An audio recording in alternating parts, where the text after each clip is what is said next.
Two people tragically lost their lives in a bike accident on Sunday night. The police of Baikora Police Station and Jolaibari Outpost rushed to the spot after receiving this information. Incident happened in Thakurchara area of Jolaibari.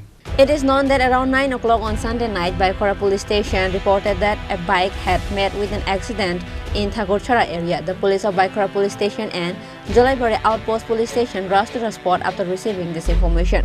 Police rescued two injured youths from the spot and took them to Jolaibari Social Health Center for treatment.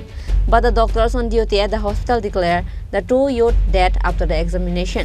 The house of the two deceased youths is in Kaladepa area under Monu Police Station of Sabrum Subdivision. The two deceased youths have been identified as Ramesh Tripura, aged 18 years, and Bimal Tripura, aged 30 years. Police are investigating the incident. গতকাল রাত্র আনুমানিক 9টা হইতে 9:30টার মধ্যে ঠাকুরচরা এলাকাতে একটি bike accident হয়। এরপর সঙ্গে সঙ্গে আমরা বাইগড়া থানাতে খবর আসার পর বাইগড়া থানা স্টাফ এবং জুলাইবাড়ি আউটপোস্টের স্টাফ মিলে ঘটনাস্থলে যাই। ঘটনাস্থলে যাওয়ার পর দুইজন যুবককে আহত অবস্থায় দেখতে পাই এবং জুলাইবাড়ির সামাজিক স্বাস্থ্যকেন্দ্রে নিয়ে আসা হয়।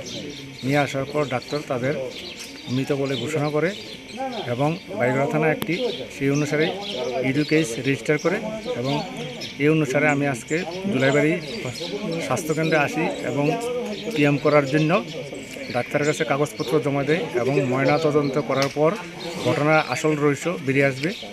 যারা মারা গেছে তাদের নাম হলো একজনের নাম হলো রমেশ ত্রিপুরা, বয়স 18, আরেকজন হলো বিমল ত্রিপুরা, বয়স 30, বাড়ি কালাডেপা, থানা মনুবাজার। Bureau report, চিনিখরাং।